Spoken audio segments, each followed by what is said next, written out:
Déjà, merci à vous de m'avoir invité aujourd'hui parce que je pense que les maladies rares ont leur spécificité et la première, c'est d'avoir besoin de tout le monde. Donc, c'est absolument essentiel d'être aujourd'hui avec vous, de vous pouvoir vous présenter l'actualité maladies rares, les enjeux et comment nous allons pouvoir travailler ensemble. En préparant ce topo, je réfléchissais un petit peu parce qu'on va arriver Là, ça fait 4 ans que vous faites ces journées. Depuis 2015, on arrive à la relabellisation la nouvelle labellisation des filières.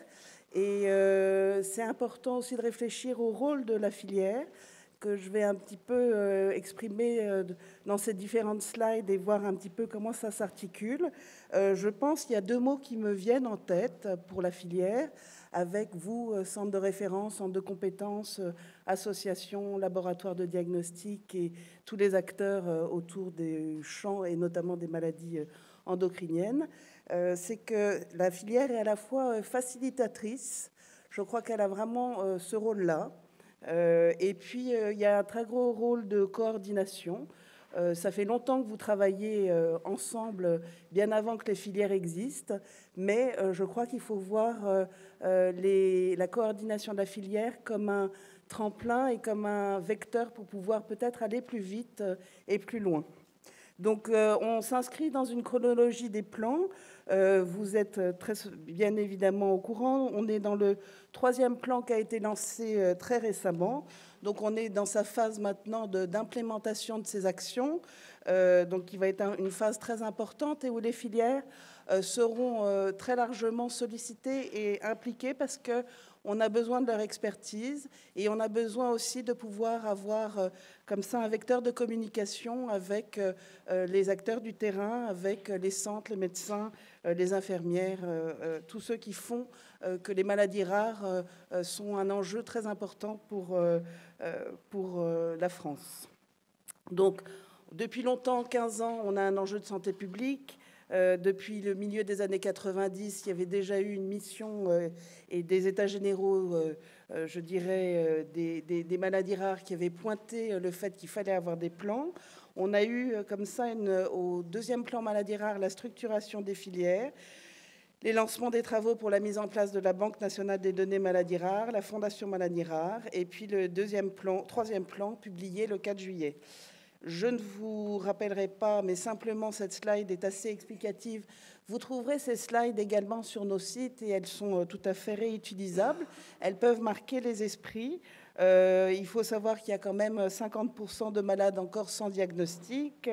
Je dirais 95% de pathologies de malades qui n'ont pas de traitement curatif.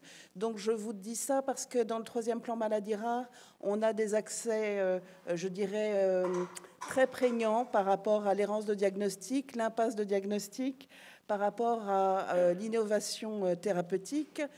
Et sur ce champ-là, on a la question du repositionnement des molécules, qui est un champ qui est important. Et je sais que dans votre filière, et puis le professeur Maïté Taubert et également travaille là-dessus pour la maladie de Prader-Willi. Donc je crois que c'est un champ qu'il ne faut surtout pas négliger. Et le 3e plan porte cette thématique-là. Et puis, il faut savoir aussi que c'est bien sûr pas national, c'est une problématique mondiale. Et donc, il y a tout l'enjeu de l'articulation des territoires avec le national pour ensuite être au niveau international. Donc, des ressources nationales et européennes, la France a été vraiment pionnière. Il y a eu cette volonté, je pense que c'est une conjonction. Annie Wolf à l'époque, Simone Veil dans les années 90 début, vraiment impulsé également cette volonté de prendre à bras-le-corps cette problématique des maladies rares, et puis une mobilisation importante des associations qui se sont vraiment structurées au milieu des années 90 sous l'impulsion de la FM Téléthon. Donc il y a vraiment eu cette volonté d'avoir des centres de référence. C'est le 1er plan maladies rares avec la dernière labellisation de 2017, 387 centres de référence, 1800 centres de compétences et de ressources, 23 filières de santé maladies rares, des réseaux européens, 24 réseaux européens et plus de 220 associations de patients maladies rares qui sont pour la plupart au sein de l'Alliance maladies rares. Il y a un contexte particulièrement favorable pour ce troisième plan à l'époque parce qu'il s'inscrit dans une stratégie nationale de santé voulue par la ministre Agnès Buzyn. Il y a une structuration des filières qui maintenant, je dirais, ont vraiment démarré. Il y a un gros travail interfilière. Il y a un atout, je dirais, c'est un atout pour le soin et pour la recherche. Donc cette structuration est importante. Il y a la labellisation des centres. Il y a également comment il faut à chaque fois réfléchir comment on s'articule avec les autres plans qui existent. On a quand même le plan France Médecine Génomique qui a été lancé en juin 2016, qui est absolument fondamental, et une des actions du plan est directement rattachée du plan Maladie rare 3 au plan France Médecine Génomique. Donc il faut aussi réfléchir à toute la question de l'adressage des patients en réelle impasse de diagnostic vers ces plateformes de génomique. Donc il y aura à faire un travail, je dirais, un peu d'art décisionnel au sein des filières pour pouvoir vraiment savoir qui sont les patients réellement en errance de diagnostic, pour aller jusqu'à l'impasse de diagnostic et avoir vraiment des situations d'impasse de diagnostic pour orienter vers ces plateformes quand elles seront petit à petit mises en place de médecine génomique. La montée en charge de la Banque nationale des données maladies rares. Je sais que cet après-midi, vous avez une présentation par son directeur. C'est un outil vraiment intéressant épidémiologique. Je ferai un petit lien, j'en rappellerai tout à l'heure que la filière Ferrando a pris ça à bras-le-corps depuis le début de la filière et depuis 2015, et on le voit bien dans les rapports d'activité, et c'est quelque chose qui est important. Et donc, il y a besoin de faire le suivi avec maintenant le transfert de Semara vers Bamara, et puis l'implémentation de plus en plus d'hôpitaux avec Bamara. L'Europe, qui a une place fondamentale pour nous, maladies rares, parce que c'est pas moi qui vais vous le rappeler, la spécificité des maladies rares est vraiment cette information parcellaire, le manque de connaissances, le besoin de pouvoir travailler ensemble, d'échanger des données. Et donc l'Europe est une réelle opportunité pour cela. Et puis on a vraiment un plan maladies rares qui s'organise dans une stratégie nationale de santé qu'il faut vraiment regarder, parce que tout seul on n'y arrivera pas, et on s'inscrit vraiment dans quelque chose de plus large, et c'est absolument essentiel. Et je crois qu'il faut aussi s'appuyer sur d'autres forces, et c'est ce qu'on va à la mission maladies rares faire de plus en plus, et de pouvoir travailler également avec d'autres acteurs qu'on avait peut-être moins sollicités avant.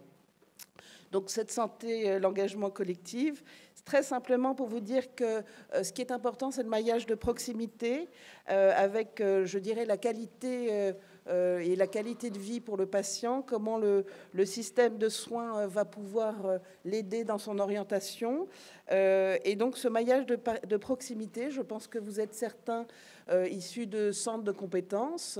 Il y a vraiment tout ce travail à faire entre les centres de proximité, les centres de compétences, les centres de référence, et c'est quelque chose qui va être de plus en plus demandé parce qu'il y a besoin d'avoir cette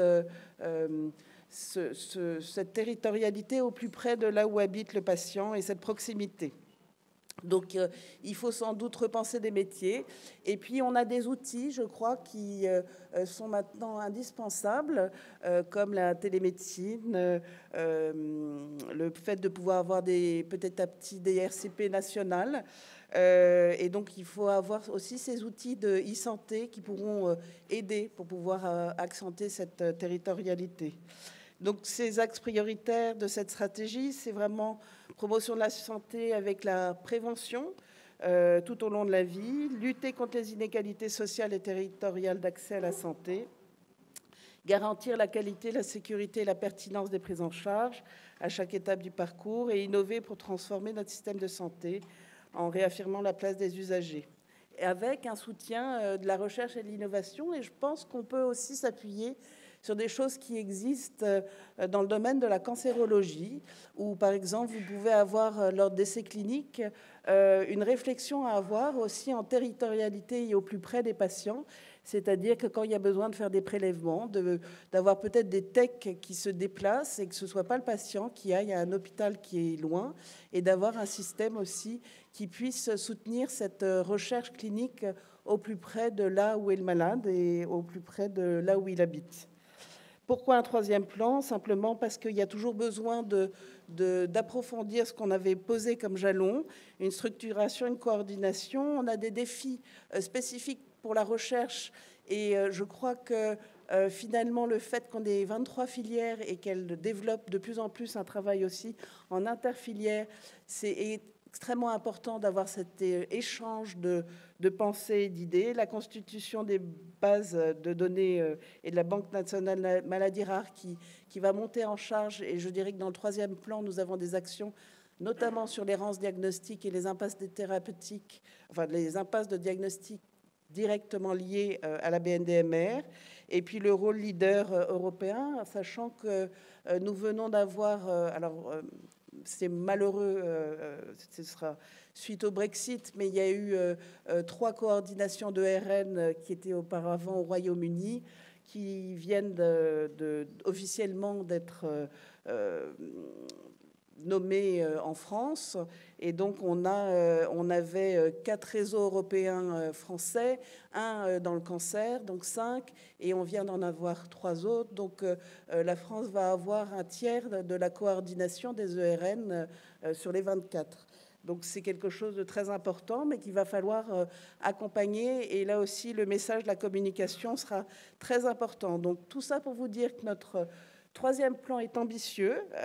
Il a 5 ambitions, il a 55 actions. Je vous ai fait grâce des 55 actions, mais vous pouvez aller voir sur le site et le trouver facilement. Je pense qu'en fonction de votre thématique de travail, il peut répondre à un questionnement. Et nous, on a besoin de travailler avec vous. Donc, on est tout à fait à même d'entendre ce que vous avez à nous dire sur comment on va développer ce plan. Donc, 5 ambitions, un diagnostic rapide pour chacun, innover pour traiter, améliorer la qualité de vie et l'autonomie des personnes malades, communiquer et former et moderniser les organisations et optimiser les financements. Donc, 11 axes de travail, simplement pour vous dire que j'ai regardé le rapport d'activité de la filière avec un point, il y avait beaucoup de choses, donc il a fallu faire des choix. Je crois que les filières ont un rôle important par rapport à l'épidémiologie, la prévalence des maladies. Il y a une volonté de la filière de pouvoir communiquer sur les chiffres, et je crois que ça, c'est important aussi de donner la visibilité à cette prévalence. Il y a tout le travail qui a été fait avec Orphanet pour la nomenclature Orpha, et ça, on a clairement à implémenter ce qui a été travaillé en filière et pouvoir vraiment que cette nomenclature soit effective. Et il y a également tous les autres acteurs, c'est-à-dire qu'on a une articulation importante à faire entre la ville et l'hôpital. C'était bien indiqué dans le rapport de la filière. Et je crois que ce qui illustre aussi cela, c'est les journées parcours patients de Firando, avec à la fois des patients et des associations et puis du médico-social. Donc, je pense que c'est important aussi ce champ-là. Donc, on voit que ces 11 axes de travail couvrent tout, c'est-à-dire que nous partons de la recherche de diagnostic en amont. On est vraiment dans cette recherche. On va aller jusqu'à la recherche clinique. On va aller vers les essais cliniques. On a toute la question des bases de données. On a la question du parcours médico-social, de l'inclusion, de la scolarité. Donc, le champ est important. Donc, c'est pour ça qu'on a besoin de tous et de toutes les forces vives.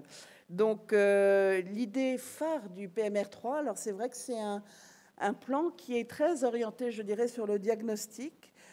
C'est le fait que pour toute pathologie où il existe déjà un diagnostic connu, on puisse en un an pouvoir poser ce diagnostic et limiter ainsi l'errance de diagnostic, sachant que les différents rapports qu'on peut avoir, c'est que 25% des personnes où une maladie est déjà étiquetée sont encore en errance de diagnostic à 5 ans. Donc l'idée, c'est vraiment de pouvoir réduire cet écart.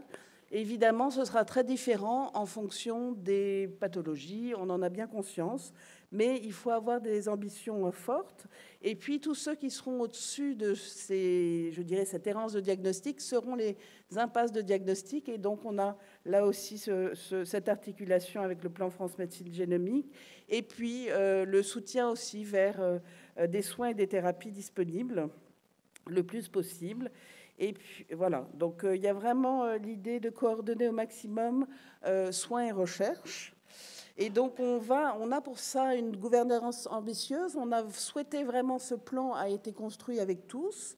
Il y avait une représentativité dans tous les axes de travail de tous les acteurs. Et on a voulu garder ça dans l'implémentation du plan, avec un travail, c'est un plan qui n'est pas du tout, mon bureau est à la DGOS, mais c'est un plan qui est ministère de la Santé et ministère de la Recherche. On a vraiment clairement l'implication de ces deux acteurs complètement main dans la main, et on travaille étroitement avec la recherche, et donc c'est important de le rappeler. Et on fait, je dirais, également des réunions de travail qui sont dans le soin, mais on a des gens de la recherche, et moi je participe aux réunions pour des futurs appels d'offres pour la recherche, et donc c'est très important. On a un comité stratégique, et puis qui rendra un rapport. On avait souhaité qu'il y ait quand même une importance de ce plan au plus haut niveau de l'État. Donc, on a un rapport annuel à faire au Premier ministre.